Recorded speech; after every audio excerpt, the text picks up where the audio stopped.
I, 33 female, married my husband Alex, 35 male, 8 years ago. About 5 years ago, my mom died sometime after my second child was born. I went into depression due to her death and postpartum.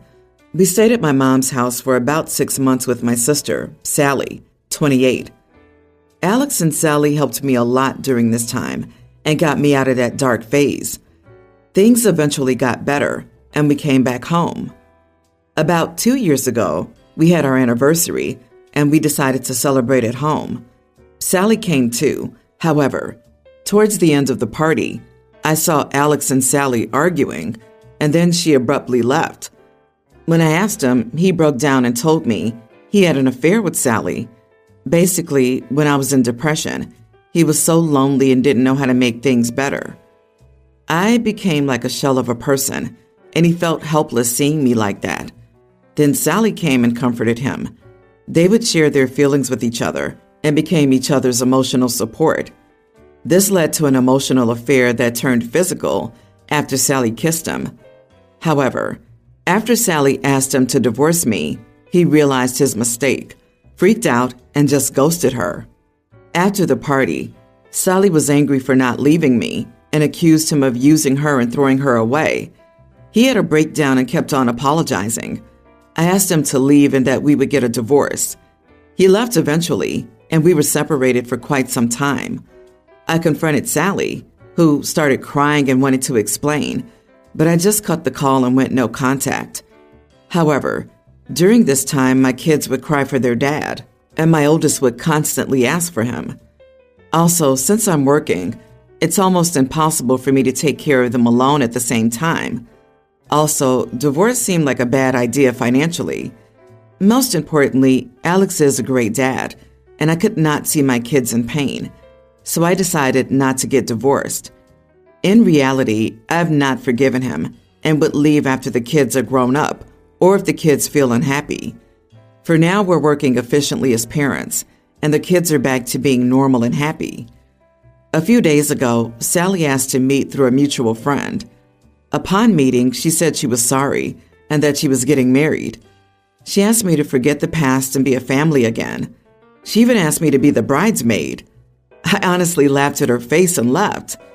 Now she's saying that I'm being cruel since I accepted my husband but am punishing her, that I'm her only family and I should leave things in the past. I honestly don't want anything to do with her because of how much she hurt me. I adored her growing up, and she did that to me, but I don't know anymore. So am I the idiot for not forgiving my sister as she had an affair with my husband even though I accepted my husband back? Not the idiot for cutting your sister off, but you are the idiot for not giving yourself a better life, the life you deserve. You could make it work. Anyone can change their situation if they really want to. You're willing to spend the next 10 plus or whatever years of your life miserable because of your excuses. That makes you an idiot to yourself and the future well-being of your kids, who have to grow up knowing that you didn't have it in you to stand up for yourself and leave. OP, just so you know, your kids aren't stupid. They're much more intuitive than you think. And even if everything seems like sunshine and rainbows, they know their parents are just going through the motions. You should have divorced your husband. You could have been co-parents in separate houses. That way, the kids could still see their dad. A good dad doesn't translate to a good husband. Anyway, to each their own. You don't owe your sister anything. But to change one thing you said, she did that to you at the end. That's inaccurate. They both did that to you. Your husband is just as responsible as your sister is. Agreed. Staying together for the kids is rarely good for the kids. You're potentially teaching your kids to someday accept the same treatment. I really hope she doesn't have girl children. What a terrible thing to model. Forgive the wandering spouse, but that hussy affair partner is dead to you. The misogyny is coming from inside the house, ma'am. Update. I have been very clear with my husband that I have not forgiven him. I might forgive him in the future, or I might never. Right now, I don't know. However, I could not take his right to be a dad as well, as we both love our kids a lot. I'm not deceiving him nor giving him false hope. As for kids being unhappy, if at any point in the future I feel like they're unhappy or this arrangement is doing more harm than good, then we'll choose the route to co-parent. For now, I've decided to wait until the kids are grown up a bit so they can understand the situation. But for now, they're happy that both Dad and Mom are around. Even if I could forgive my husband, I would divorce him in the future, as I cannot see him as my husband anymore, and I'm no longer sleeping with him. I discovered my wife's cheating about 6 months ago. I used to be polyamorous before I decided that I wanted to get married. I'm not very hurt by her cheating. If she asked me before to open the relationship, I would have offered her divorce and for us to live as boyfriend and girlfriend, and we could have explored a polyamorous lifestyle together. I definitely do not want to be married in a polyamorous situation. There are a lot of legal and financial entanglements that are difficult to sort out when you're married and poly. So I asked for a divorce as soon as I found out about her cheating. I don't want to know why she cheated. I don't want to know the details. I just want a divorce. I don't like liars. We have a 1-year waiting period before we can proceed with the divorce, so we're stuck in the same house. I don't want to leave, and neither does she. I also started dating a week after I told her I wanted separation because I desired intimacy, and having intimacy with her was out of the question. My soon-to-be ex-wife has been working to show me that I can trust her. She signed up for individual therapy. She's put a lot of effort into herself in the past few months. She wanted to attend couples counseling, but I don't want to waste time and money. I want to cultivate my relationship with my girlfriend, whom I've come to like very much. I see a future with her. She's kind and sweet. I recently started a discussion with my wife about rules regarding introducing my girlfriend to our kids and whether she would like to meet her. She was very mad and unloaded on me that she was doing hard work to fix her issues, and I didn't see it. I see it, but I don't see how that changes anything. Then she asked me about my girlfriend and my plans with her. I told her that I think we have a good connection, and I can see myself marrying her in the future. I feel she's going to be a good influence on the kids. She's been giving me the silent treatment. Am I the idiot? Everyone's the idiot here. She cheated, and her efforts to make amends don't mean she can undo the damage she did. She needs to understand that and accept it.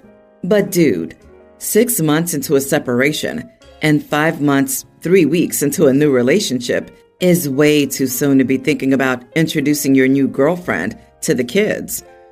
Their lives are already being turned upside down by the divorce, especially while their parents are still living together.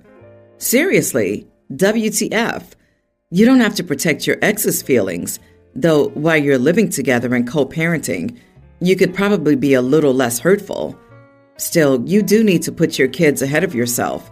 Let them process the divorce before you bring another woman into the picture. I honestly might be more disgusted by your selfishness regarding your kids than I am by her cheating, and that's saying something. Yeah, it must be confusing as heck for the kids, and then horny dad throws a girlfriend in the mix.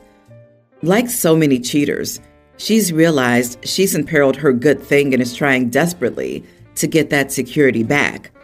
No one owes a cheating partner forgiveness or any attempt at reconciliation or closure. Good on the soon-to-be ex-wife for getting into therapy, but just because she wants to save the marriage doesn't mean he does, and he's not obligated to do so. But don't bring someone new around the kids until you've lived separately. You are the idiot for the fact that you've been cohabitating for a year and giving your wife thoughts that the marriage can be saved. Also, you are the idiot if you can't be single after a relationship for at least a month. Good friends would tell you you're on a rebound. Adults over 30 recognize this won't last.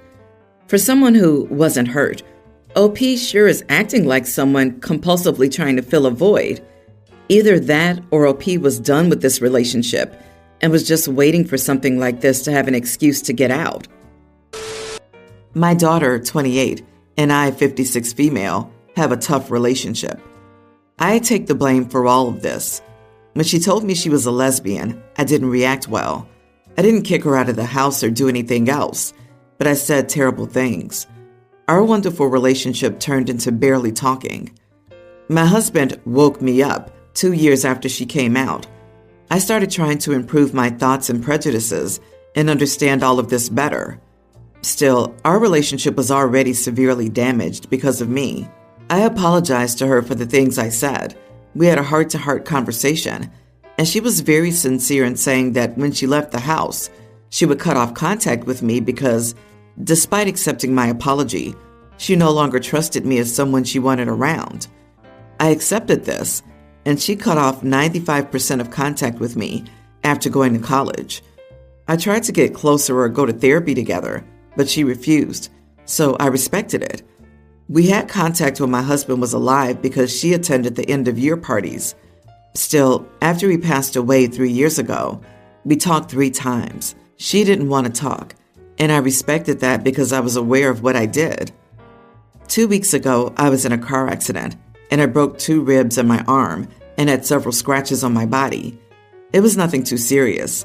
I'm recovering well and have help at home. I didn't say anything to my daughter because we don't talk, and she lives 8 hours away. She called me yesterday, asking if I had really been in an accident.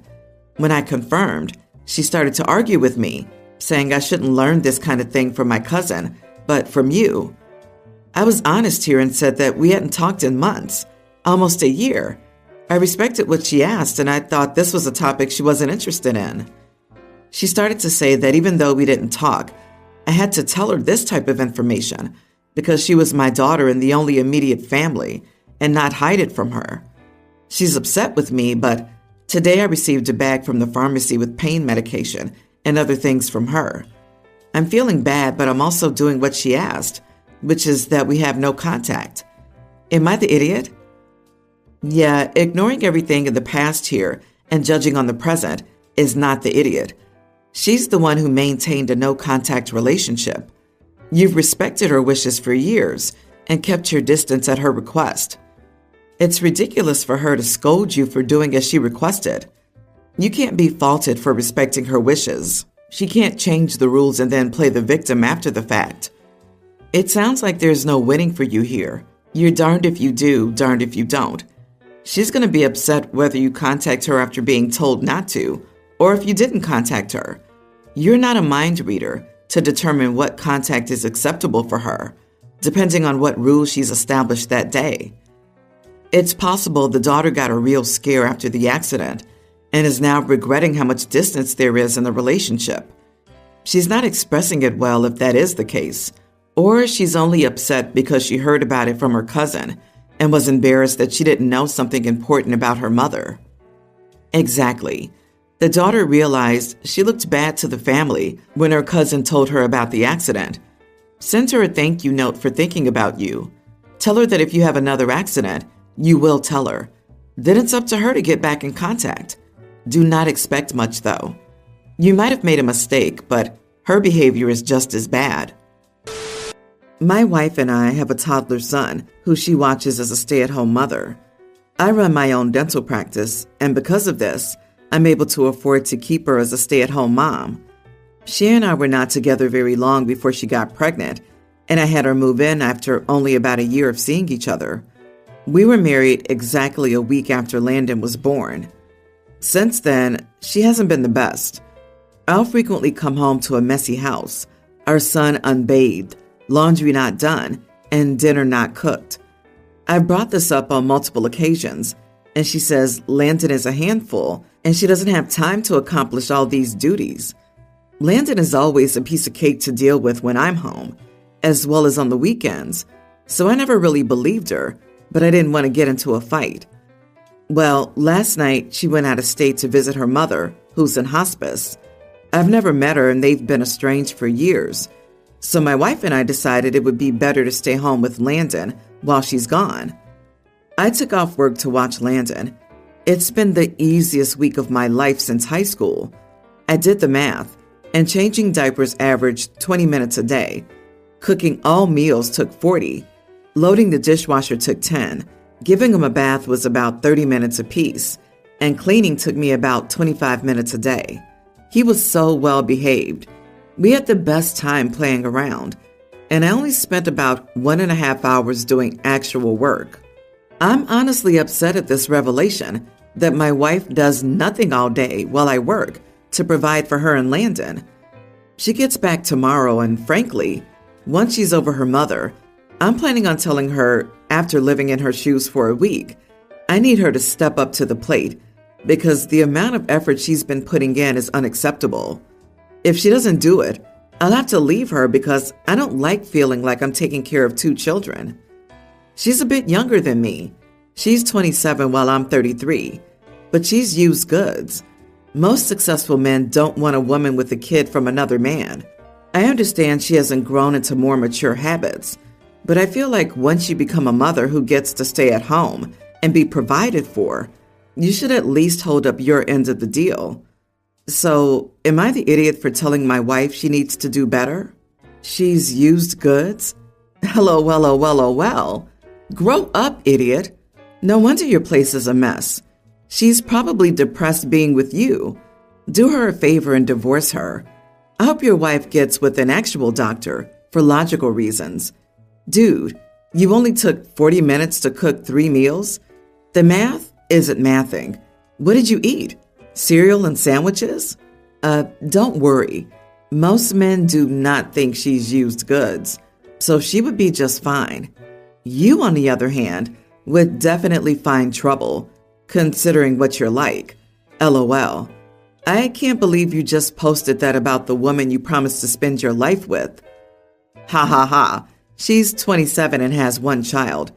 What's going to be child support and spousal maintenance from a dentist? She's going to be fine.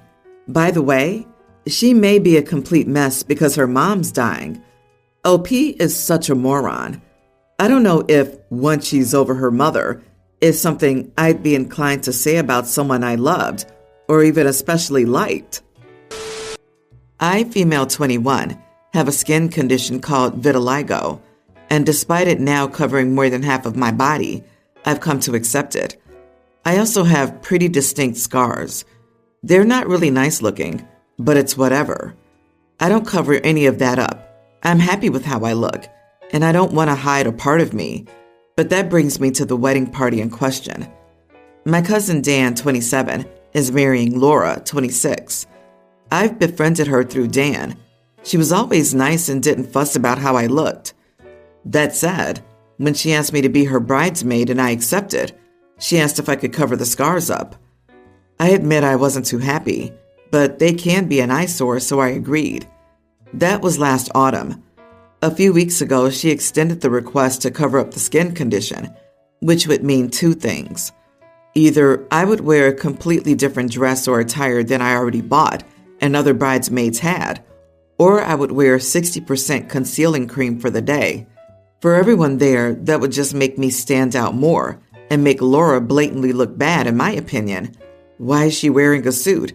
Didn't she entirely ditch concealers years ago? I explained that I couldn't do that for said reasons, to which she basically told me to figure something out and that she didn't want me taking the attention away. I told her everyone attending already knew me, so I didn't know what was wrong. Laura still demanded I figure something out, so I did the simplest thing I could to appease her. I can't steal her thunder when I'm not in the party. I still intended to come as a guest and in a normal dress, though. Laura still told me to cover up, even as a guest. I told her no, which she didn't take well. So now I'm not attending at all. Dan told Laura to let it go and kind of tried to calm her down, and most people relatively agreed with me. However, I also had people tell me to swallow my pride for a day. So, am I the idiot? Honey, can you please attend the wedding in a head-to-toe sheet with eyes cut out? It's like a full-on ghost, but not a white sheet. Then you might be mistaken for the bride. Jesus, you are not the idiot for not attending. If I were Dan, I'd cancel the wedding. Who wants to be with such a superficial, entitled, and unkind person? I'd go with a full-body astronaut costume with reflective helmet. OP, you have a health condition that you live with. This is not the swallow the pride thing. This is not the case when a guest insists. I'm just expressing myself, my pride. No one has the right to ask you to cover up how you look for their event. And you've learned something important about your cousin and his bride-to-be. Feel free to tell anyone who asks why you're not attending. I'm sorry you have to deal with this.